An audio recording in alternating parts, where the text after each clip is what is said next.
Et l'orateur suivant n'a pas grand besoin d'introduction puisqu'il s'agit du professeur Jean-Noël Robert. Vous savez que nous avons dû réorganiser un tout petit peu le programme puisque Barbara Cassin ne peut pas être là. Et le professeur Jean-Noël Robert, vous le connaissez tous, puisque, comme on disait ce matin pour Alain Cohn, vous suivez tous ses cours à la chaire de philologie de la civilisation japonaise qu'il occupe depuis 2011. C'est un grand spécialiste de l'histoire du Japon et de l'histoire du bouddhisme au Japon et de ses origines en Chine. Il a été au CNRS, à l'École pratique des hautes études, avant de rejoindre le Collège de France en 2011. Il est membre de l'Académie des inscriptions et belles-lettres et il va nous parler ce soir sous le titre que j'avais noté, « La tritemporalité sino-japonaise et le bouddhisme ». Merci beaucoup. Oui, je suis désolé de réapparaître devant vous. Comme nous l'avons dit dès ce matin, il y a un dicton chinois qui n'est pas si vieux que ça, qui dit, d'une époque où la viande de mouton était une délicatesse, mettre une tête de mouton à l'étal et vendre de la viande de chien. Ce qui veut dire il y a tromperie sur la marchandise. Nous avons mis Barbara Cassin sur le programme et vous n'avez que moi. Je suis vraiment désolé. La viande de chien. Donc je vais essayer de parler d'un sujet qui m'intéresse depuis longtemps et sur lequel j'ai déjà fait quelque chose. Je vais repréciser des choses que j'ai faites et essayer de les ouvrir du côté du Japon.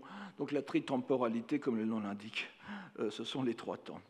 Donc je voudrais apporter ma contribution à ce colloque à travers des faits de langue significatifs mais ponctuels qui me paraissent jeter une lumière intéressante sur une question plus vaste. C'est la façon dont les langues appréhendent le temps, la pensée du temps, la flèche du temps qui nous est familière, orientée du passé vers l'avenir par l'intermédiaire du point insaisissable qu'est le présent, structure depuis des siècles notre vision de l'univers.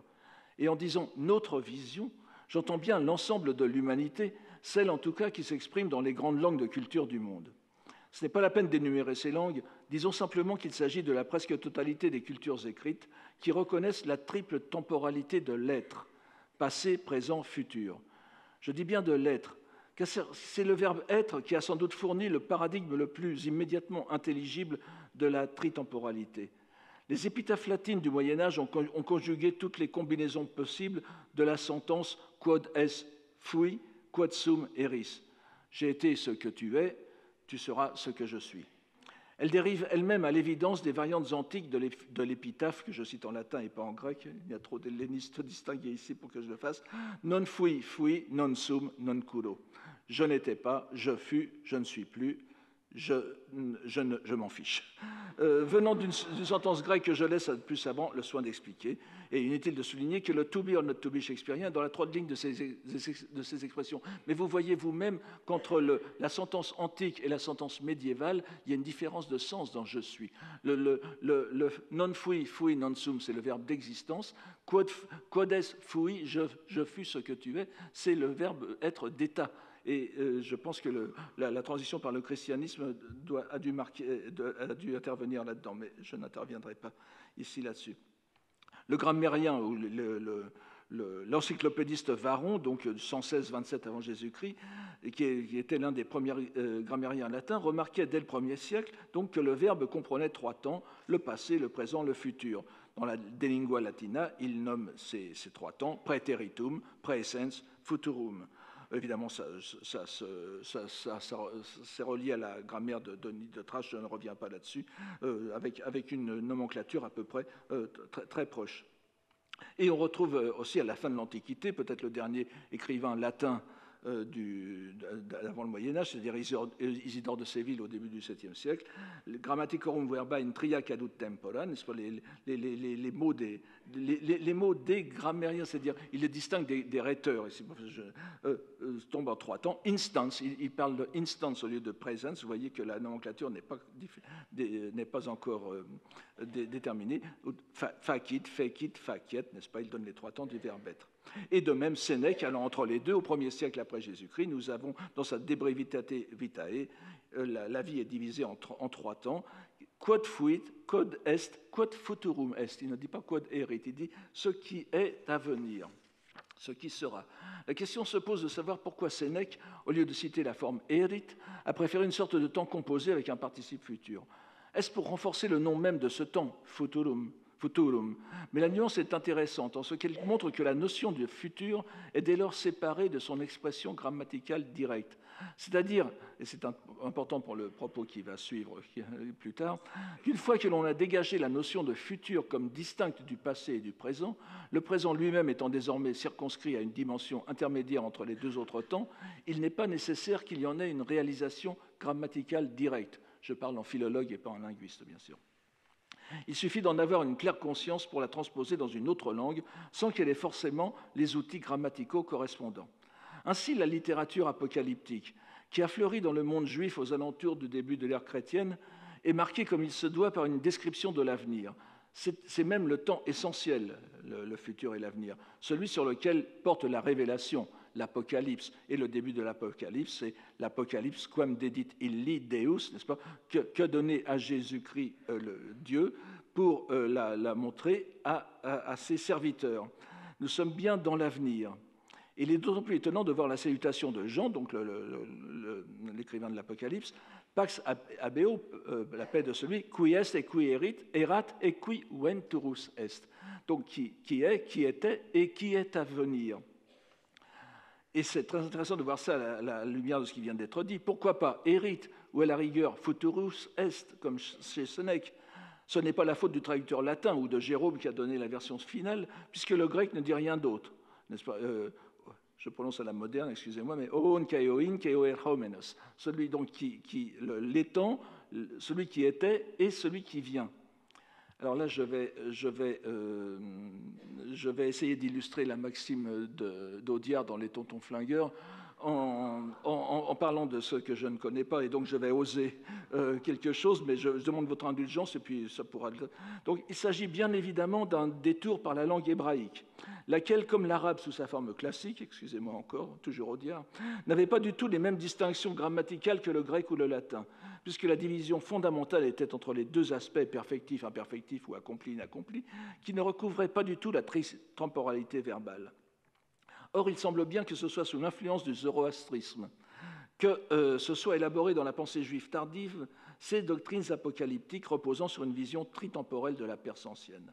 Les trois âges du monde reposant cette fois directement sur la structure grammaticale de la langue européenne qu'est l'ancien persan.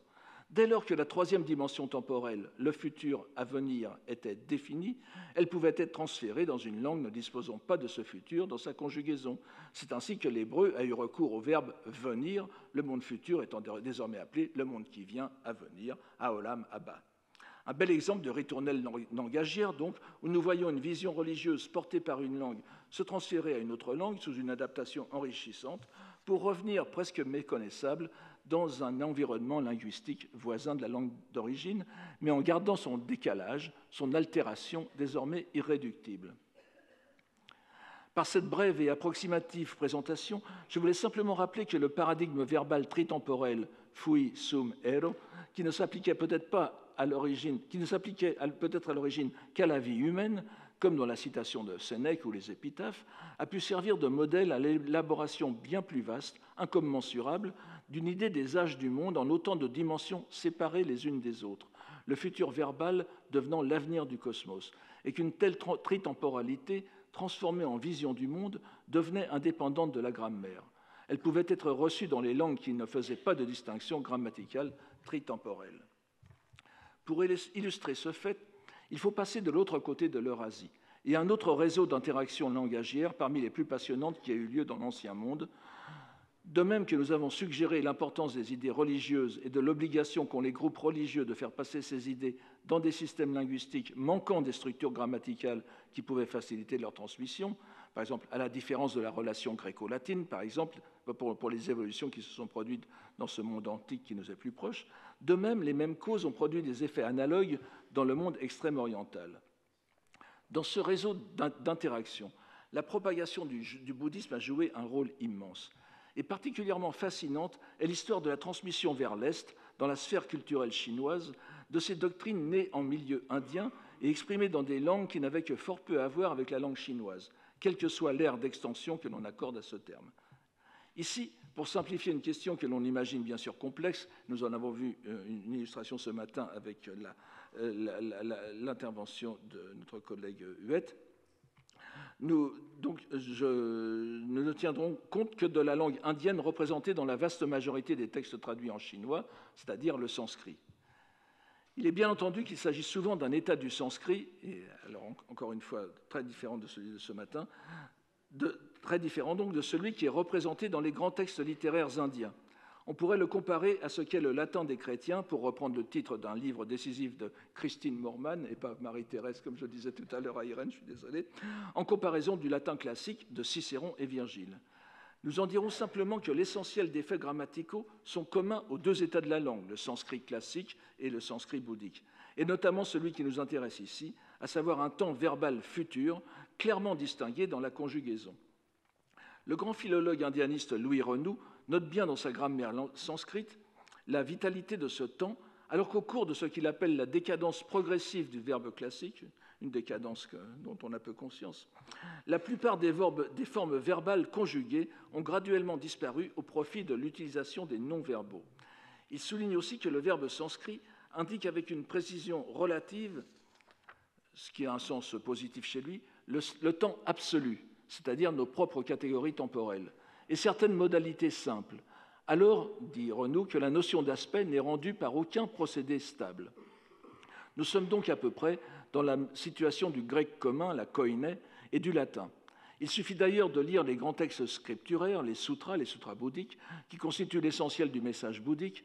Pour les missionnaires indiens ou centra-asiatiques qui en ont traduit des milliers de pages au cours d'une période qui s'étend environ du IIe siècle au VIIe siècle après Jésus-Christ, traduit en chinois donc, pour constater que l'essentiel du système verbal tel que nous l'avons résumé est là, présent, aoriste, futur, parfait, et une grande majorité de formes périphrastiques.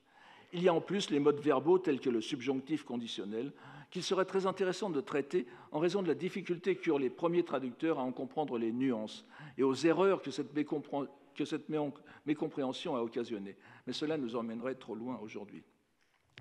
La succession des trois temps est dans la grammaire indienne autant grammaticale que philosophique. Ces trikalaha sont le passé, atita, le présent, vartamana, le futur, anagata. On retrouve dans le nom sanskrit du passé, ati-ita, la même racine verbale i que nous avons dans le latin praeter itum, ita itum, vous voyez, c'est la même chose. Les preta, les praita, les trépassés, etc. Vartamana, c'est sur un participe composé sur une racine qui signifie avoir lieu, se produire. Le présent, c'est ce qui se produit, c'est ce qui se passe. Et anagata signifie littéralement le non venu, l'avenir. Ils fondent donc une vision du monde qui informe tous les niveaux de l'existence. Un exemple particulièrement frappant est la façon dont les 12 liens causaux, je vous passe les termes sanscrits et chinois, cette concaténation, cet enchaînement causal donc, qui va de l'ignorance qui est fondamentale jusqu'à la vieillesse et la mort. Si nous naissons, vieillissons et mourons, c'est à cause d'une ignorance primordiale qui nous cache notre état. Et donc ces 12 liens causaux qui expliquent l'enchaînement de nos existences, ils sont liés à la fois à l'embryologie, au développement allant du fœtus à la mort, mais aussi aux trois temps, les premières étapes relevant du passé, les étapes médianes du présent, l'ultime du futur. Les trois temps sont bien entendu étroitement liés à l'un des enseignements fondamentaux du bouddhisme, la doctrine de l'acte, du karma, puisque l'acte ne peut se concevoir sans la tritemporalité. Notre existence présente est la conséquence des actes commis dans une existence passée. Et dans cette existence présente, nous constituons par l'accumulation de nos actes, bons ou mauvais, notre existence future. Cette pensée du karma porte à un niveau paroxystique la tritemporalité. Désormais, les trois temps ne sont pas ceux de la continuité d'une vie humaine, mais ils constituent des entités séparées les unes des autres, indépendantes, chaque temps est constituant en réalité un monde en soi qui n'est relié que par la logique du karma. Seulement, qu'est-ce qui passe avec le karma? Nul n'en sait rien. C'est précisément ce sens qui est mis en relief dans la locution chinoise désignant les trois temps, san shi en chinois, sanze en japonais, que la prononciation japonaise d'ailleurs désigne immédiatement dans la langue japonaise comme un terme bouddhique, à la différence de la prononciation chinoise. Si cette locution est assez clairement perçue comme bouddhique, même en Chine et dans les pays concernés par ce que j'appelle la sinoglossie, en revanche, les trois termes qui la composent, c'est-à-dire le passé, le présent et le futur, que je vous épargne, sont parfaitement intégrés dans le lexique usuel des langues d'Asie orientale, et ce depuis des siècles. Maintenant, les noms des trois temps sont compris de tout le monde. La conséquence directe en est que tous les locuteurs de langues sino-glossiques, comme d'ailleurs les locuteurs des langues d'Asie du Sud-Est directement influencés par le sanskrit et dans une moindre mesure le pali, une autre langue indienne bouddhique, découpent le temps en trois, comme tous les locuteurs des langues de la moitié ouest de l'Eurasie. Une telle unanimité peut laisser penser que nous aurions affaire à un universel de la pensée, un peu comme la distinction entre droite et gauche, entre avant et arrière, etc. Mais là, nous avons quelqu'un qui nous parlera tout à l'heure, demain, en la personne de William Hanks, d'autres réflexions à ce sujet. Or, il n'en est rien. Le fait est que nous ne trouvons pas cette nomenclature des trois temps sous aucune de ces formes. Il y a des formes abrégées en chinois aussi qui sont courantes. Nous ne trouvons aucune trace de ces trois temps, de la dénomination des trois temps, dans la longue période qui précède la venue des traductions bouddhiques chinoises. La Chine ignorait tout simplement la tritemporalité avant que les traducteurs bouddhiques ne l'importent dans la langue. En proférant une telle assertion, je ne prétends certes pas que les Chinois de l'Antiquité n'aient eu nulle notion du temps futur ni de l'avenir. Ce serait d'autant plus inexact et paradoxal que les documents les plus anciens que nous possédions de l'écriture chinoise concernent précisément la divination, c'est-à-dire l'art de prédire l'avenir. Mais il est évident que l'avenir concerné par ces techniques divinatoires est l'avenir immédiat, celui qui est dans le prolongement immédiat du présent, le futur proche donc. Les devins qui gravaient leurs omoplates de cervidés se souciaient de l'issue prochaine d'une entreprise présente. La prochaine chasse royale ou la tournée d'inspection du royaume seront-elles fastes? La maladie du souverain ou du noble pourra-t-elle être traitée? Les trois temps, et rappelons qu'ils sont aussi désignés par une autre expression que l'on trouve d'ailleurs dans la traduction des textes manichéens, donc d'origine iranienne, n'est-ce pas, les trois délimitations, donc à la fois comme expression globale et dans leurs appellations particulières, n'apparaissent qu'avec les traductions de textes bouddhiques d'origine indienne. Il faut d'ailleurs rappeler que dans l'ancienne vision du monde chinoise, le temps, non pas grammatical mais historique, n'est le plus souvent considéré que sous deux aspects, l'Antiquité ou les temps anciens et le temps présent, le maintenant. Comme on le sait bien, l'Antiquité n'est pas un simple âge historique, c'est le passé idéalisé, l'âge des héros culturels et des premiers et grands souverains, les empereurs vertueux des premières dynasties.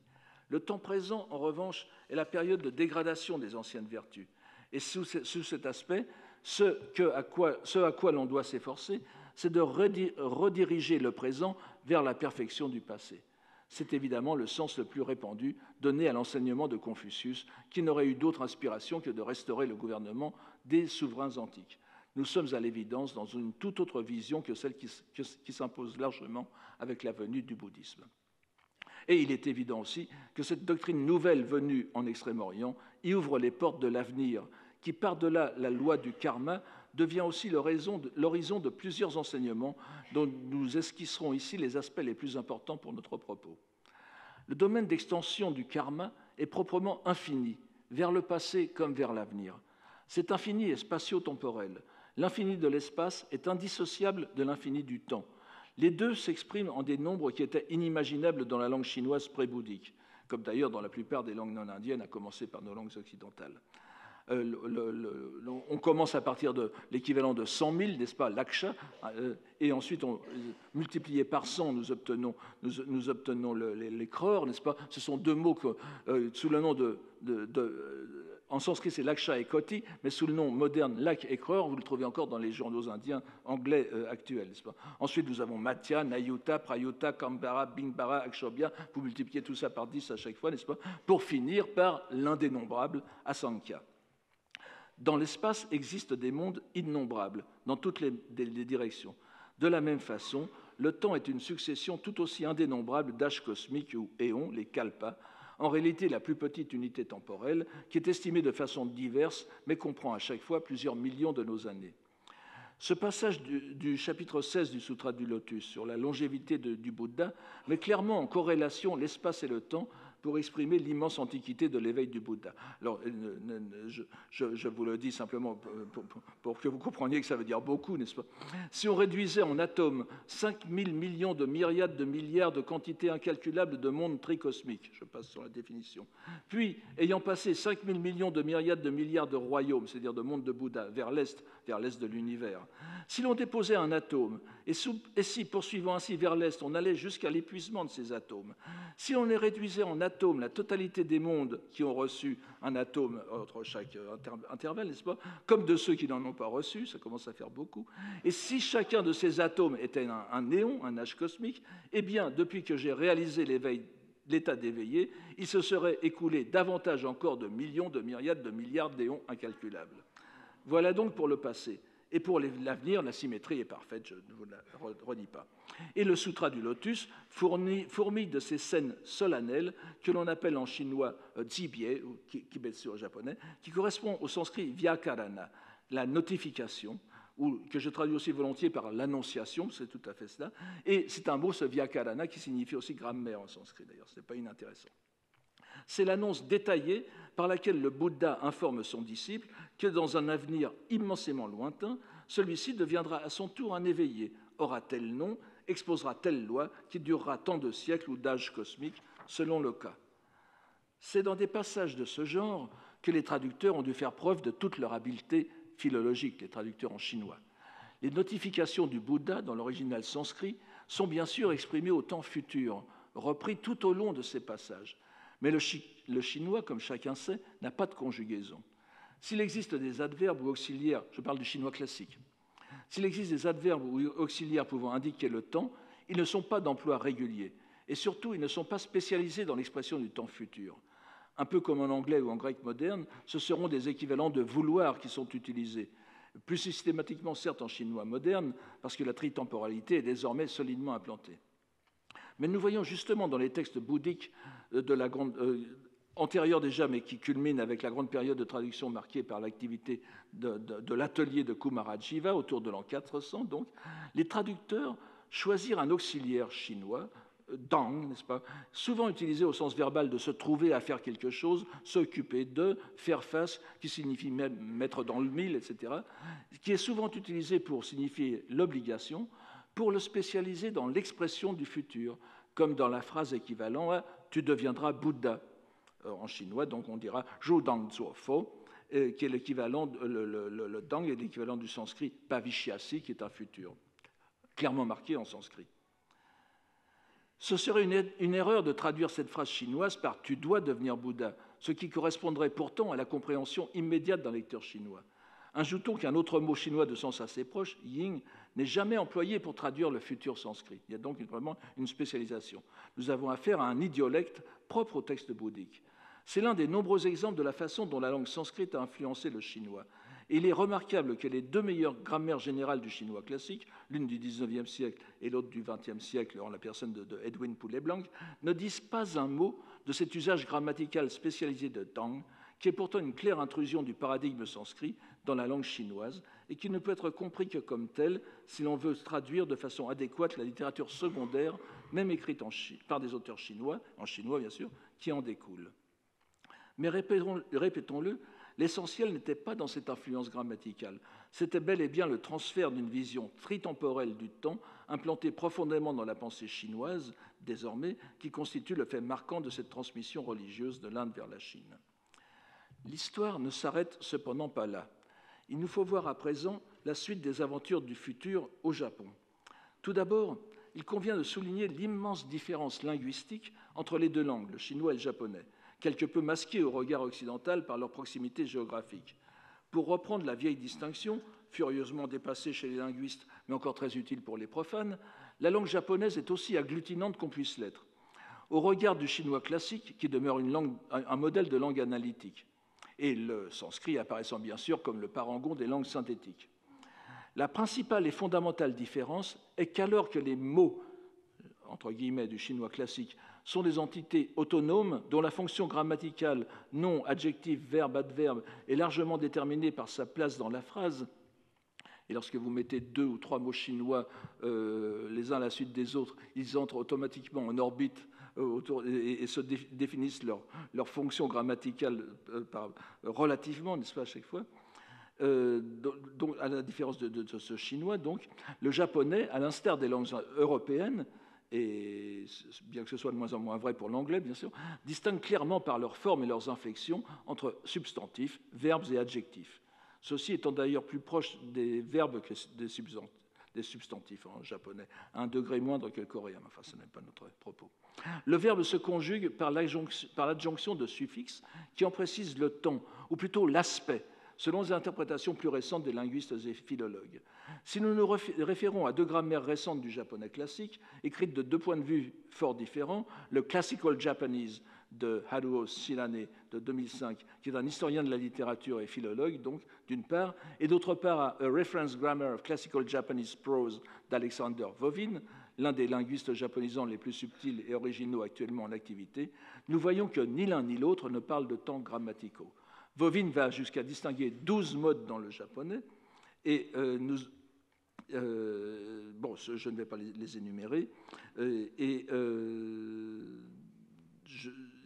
il en mentionne un en particulier qui est le conjectural, le tentative, que je peux appeler aussi l'éventuel, qui correspond au plus près à ce qu'on pourrait appeler le futur. Et d'ailleurs, les grammairiens du XIXe siècle, comme Aston, n'hésitaient pas à employer le mot de futur à propos de ce temps qu'on appelle suiryo en japonais. C'est si peu du futur que son reflet actuel en japonais moderne, très différent du japonais classique, mais qui en découle directement, est utilisé pour les bulletins météorologiques de la télévision. Donc, et pourtant, et là aussi à l'insu des grammairiens, le futur sanskrit s'est insinué dans la langue japonaise, comme de bien entendu par l'intermédiaire du chinois. Par exemple, pour changer du Sutra du Lotus, je vous donne un exemple tiré du sutra, de ce qu'on appelle couramment le Sutra d'Amida, n'est-ce pas, une traduction du IIIe siècle, antérieure à Kumarajiva, où nous avons justement ce terme d'annonciation qui est Dangsho Pusajin. Tu conféreras aux au bodhisattva l'annonciation. Le Dangsho, qui veut dire tu conféreras, il conférera, est traduit en japonais par Masani Sazuku Beshi. Vous voyez que ça n'a rien à voir, donc ce sont des mots complètement différents. Et la locution verbale chinoise Dangsho est rendue en japonais par une forme périphrastique que les Japonais actuels, et probablement leurs ancêtres de l'époque également, interpréteraient comme signifiant à peu près tu dois sans nul doute conférer, ce qui serait au mieux un faux sens. Il ne signifie rien d'autre que le futur sanskrit. Il est inutile de dire qu'ici non plus, les grammairiens, pour ne pas parler des linguistes, n'ont pu identifier cette tournure. Bien que les innombrables manuels de sino-japonais ne manquent pas de souligner la tournure que je viens de vous décrire, le Masani Beshi, comme signifiant l'obligation, nous n'avons jamais de mention spécifique pour la donner comme langue future. Nous avons pourtant, en japonais donc, comme en chinois, une crypto-conjugaison qui entend suivre au plus près les nuances de la langue sanskrite. La même chose existe pour le présent et le passé, mais ce sont des formes plus faciles à identifier et je ne parlerai pas, c'est l'avenir qui me préoccupe. Si l'expression grammaticale du futur est restée quelque peu inaperçue en sino-japonais, la dimension de l'avenir s'est pleinement installée, elle, au Japon comme en Chine. Et le système des 3 temps apparaît aussi naturel dans l'archipel que sur le continent. Je voudrais pour terminer montrer par 2 exemples pris dans la poésie japonaise classique comment cette idée du futur s'est profondément ancrée dans la pensée religieuse, et avant tout par le Sutra du Lotus, qui est au centre de la vie intellectuelle japonaise dans l'âge classique par excellence, qu'est l'époque de Heian, donc des environs de 800 aux environs de 1200. Et tout d'abord, ce poème d'un poète que vous connaissez bien pour ceux qui suivent mes cours, Jien, 1155-1225, que je donne ici parce qu'il résume parfaitement plusieurs éléments abordés. Il est fait sur une citation explicitement, n'est-ce pas, nous avons la citation, il est fait sur une citation chinoise du Sutra du Lotus, où le Bouddha Shakyamuni expose qu'il a attiré et orienté les êtres vers la sagesse du Bouddha, c'est-à-dire l'enseignement du Lotus, grâce à des relations originelles. Et il emploie le mot innen, c'est-à-dire afin de leur révéler maintenant le sutra. C'est ce mot relation, innen, que je traduis par relation afin de garder l'ambiguïté de sens. C'est à la fois les histoires et les relations causales. C'est le même donc que celui qui signifie les liens causaux dont je parlais précédemment, le principe dynamique de la tritemporalité. Remarquons que cette notion est liée à celle des expédients salvifiques, les Hoben, ce sont des expédients par lesquels le Bouddha fait progresser les êtres, qui n'ont rien à voir avec la réalité, mais qui sont commodes parce que les êtres peuvent les comprendre, n'est-ce pas? Et donc, cette notion relève purement du phénoménal, de ce qui est à dépasser. Ce n'est pas du tout la vérité absolue. Les trois temps ne sont pas un absolu, mais une commodité de représentation d'un autre monde. Et le poème de J.N. que je vous donne maintenant en français, enfin que j'ai traduit tant bien que mal, on a passé invisible et lointain, contracté, c'est ce qui va suivre, c'est pas le passé, on a passé invisible et lointain, contracté, le serment d'attente au pain d'Iwashiro, maintenant sera délié. Comme toujours dans la poésie japonaise ancienne, on n'en finirait pas de mettre en évidence les raisonnements et les jeux de mots de cette pièce si brève. Vous avez les verbes musubu et toku, et donc contracter, nouer un lien, un serment, etc. Toku qui veut dire délier, se libérer d'un serment, et qui veut dire aussi exposer, dire.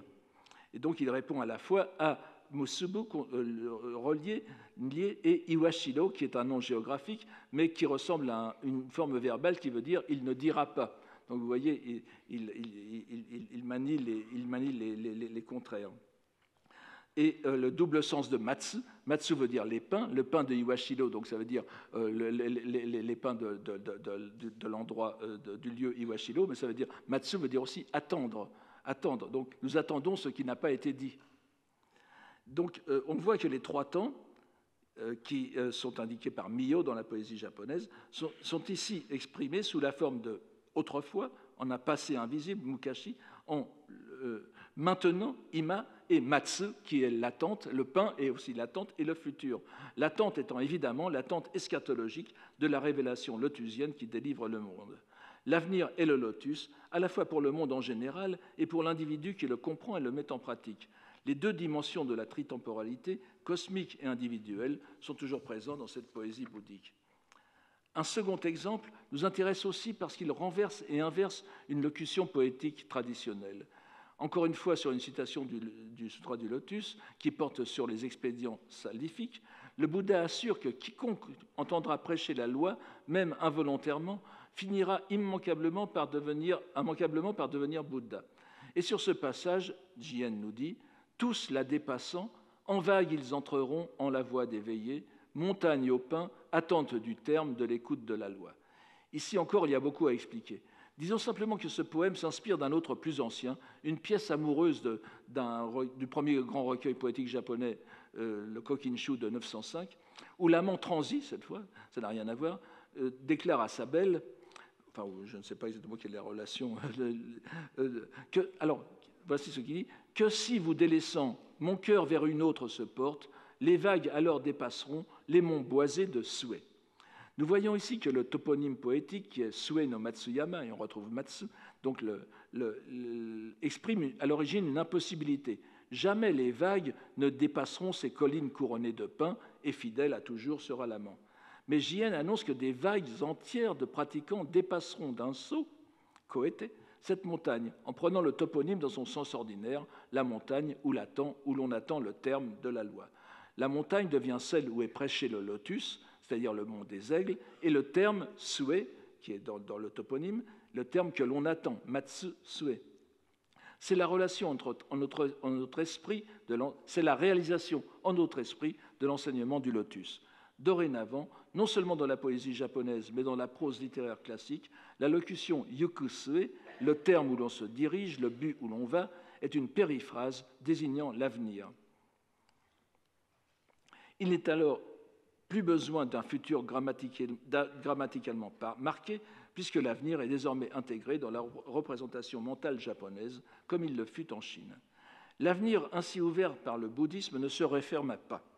L'une des conséquences littéraires les plus marquantes en fut la vogue à partir de la fin de l'époque de Heian, donc le XIIe siècle, des notes sur l'avenir, le Miraiki, Mirai reprenant le terme bouddhique de avenir, des recueils de prédictions dont le prototype, remontant peut-être au XIe siècle donc, est attribué à nul autre que le prince Shotoku lui-même, mort en 622, le modèle des souverains bouddhistes dans l'histoire japonaise. Ce genre a été étudié par mon collègue et ami le professeur Komine Kazuaki et fait l'objet, grâce à lui, d'un intérêt renouvelé dans la recherche. Et c'est une opinion, c'est mon opinion et je la partage, comme disaient les Dupont, on peut y voir l'héritier direct des scènes d'annonciation, des kibetsu, des sutras bouddhiques, et une conséquence de l'invention de l'avenir. On aura bien compris que je ne considère pas cette diffusion de la tritemporalité en Extrême-Orient comme un progrès. Les textes bouddhiques nous disent clairement, nous l'avons vu, que cette triple dimension n'est que la scène qui permet au phénoménal et à l'impermanent de se déployer. Le domaine de Bouddha, le plan de loi qui est le fondement invisible et pour nous inatteignable de la vérité suprême, est au-delà de cette linéarité. Mais elle a permis à l'Asie sinisée de se mettre au diapason du reste de l'Eurasie et a contribué en ce sens à faciliter l'échange continu d'idées et de doctrines qui s'effectue depuis des millénaires dans ce continuum culturel. Dans un livre récent, L'ordre du temps, le physicien Carlo Rovelli, qui est bien connu ici, n'est-ce pas, nous dit, je condense un peu sa citation, « Nous pensons communément au temps comme quelque chose de simple, de fondamental, qui s'écoule uniformément du passé vers le futur. Dans le temps, les événements de l'univers se succèdent en bon ordre, passé, présent, futur. Le passé est fixé, le futur ouvert. Eh bien, tout cela s'est révélé faux. Et au fur et à mesure que nos connaissances s'affinaient, la notion de temps se désagrégeait. Le bouddhisme ne dit pas autre chose, mais pour détruire cette notion erronée, il fallait d'abord en avoir une claire représentation. C'est ce processus que j'ai esquissé ici de façon bien sommaire, faute de temps. Merci beaucoup.